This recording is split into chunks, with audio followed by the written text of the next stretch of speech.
death camps. That organization was funded by the Rockefeller Foundation. All the money for that organization came from the United States.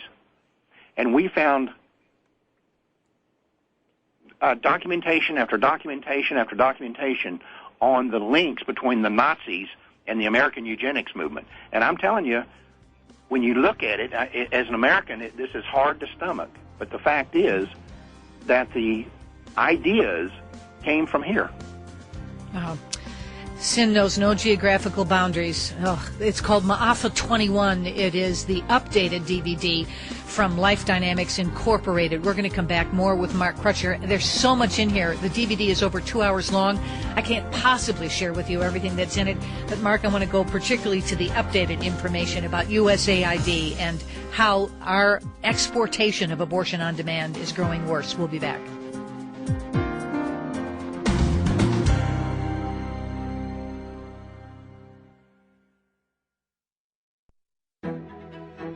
Now for the Friends of Israel, here's David Dolan with an eye on the Middle East.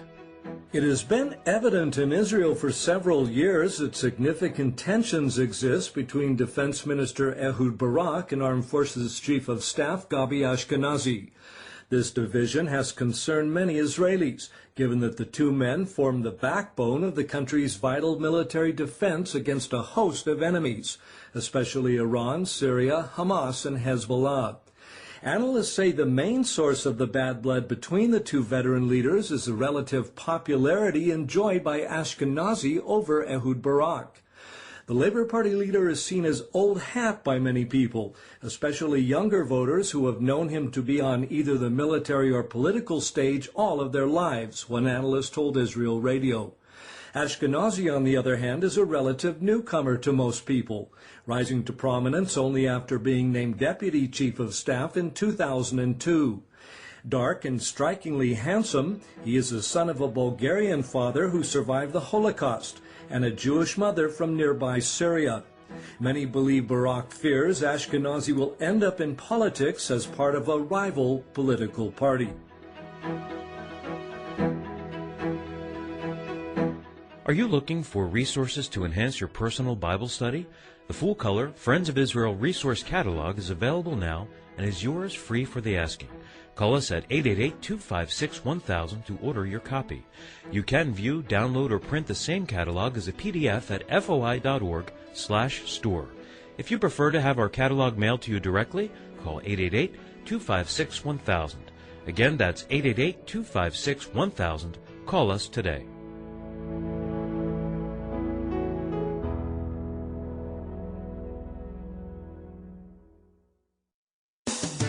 This is The Man in the Mirror with best-selling author Patrick Morley.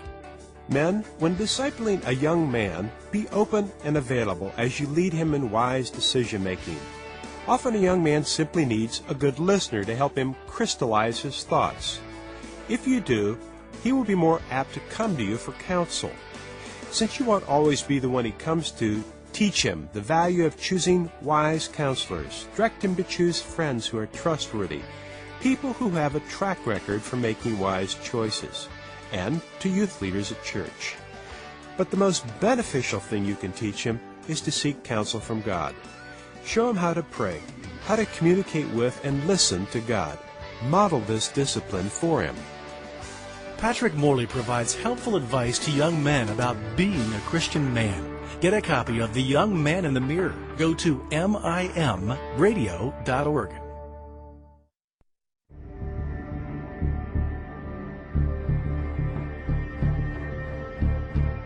When you study the Nazi Holocaust, you can see these films of Jews running into ditches to be shot in the head. You can even see films of them actually walking into the gas chambers. And it's tempting to ask yourself why they didn't fight back. I mean, if you're going to be killed anyway, what do you have to lose?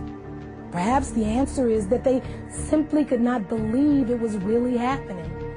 Maybe the normal human mind is just not wired to accept that your fellow man is capable of such senseless brutality on such a scale, even when you see it happening with your own eyes.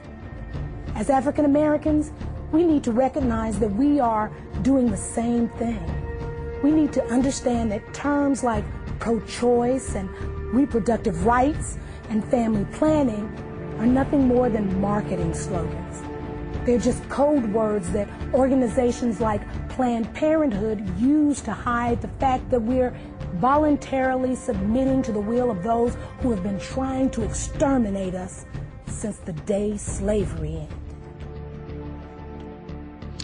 This is audio from Maafa21, Black Genocide in the 21st Century. Life Dynamics Incorporated has put this out. They updated it April of this year, and it shows 150 years of eugenics, targeted specificity toward African American and Hispanic communities. And it is, I agree so much with the comment that you just heard. It's really difficult to comprehend that, in fact, that kind of planned annihilation is a part of this, but it truly is. And, Mark, I want to point out something here. As the president and the founder of Life Dynamics Incorporated, you have been in the pro-life movement for years. What I find very unsettling and very disconcerting is the way in which faith and religion gets co-opted. You point out in this documentary that pastors are often recruited to support eugenics, right? Oh, yes. They were, the eugenics movement actually held contests starting back in the 1920s in which they would offer cash prizes to pastors who would come up with the best sermons advocating eugenics. And they had a lot of takers. You have to remember, they were offering prizes of between $500 and $1,000. In the 1920s, $1,000 was a ton of money. And you later saw, and this was a very successful campaign that they led, and pastors all over the United States were giving sermons on Sundays touting eugenics.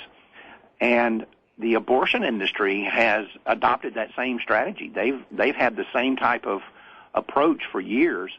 And immediately after, of course, Roe versus Wade was handed down, what's now called the RCAR, Religious Coalition for Abortion Rights, was created out of whole cloth as a way to make the argument that you can support legalized abortion and still be a practicing Christian, which, of course, is an out-and-out lie. You cannot be. But yeah, they learned their lessons well. These people are very, very cunning in the way they advance this agenda, whether you're talking about abortion or as a part of the eugenics movement or the eugenics movement overall. They're very clever at it. Mark, I want to draw people to our website at inthemarketwithjanetparshall.org, inthemarketwithjanetparshall.org. And I do so because you'll see Mark's picture. You'll learn more about the work that he does as the president of Life Dynamics Incorporated. But you can also click on through directly to the website for Maafa21. By the way, this is a Swahili term. And you can look at the history, the people involved. Margaret Sanger never disavowing her racist perspective, her idea of eugenics. The fact that we have been sending money overseas to advance abortion, that when foreign aid goes to a country that's been devastated, we give them more information and funding dealing with abortion than we do food and water and medical supplies.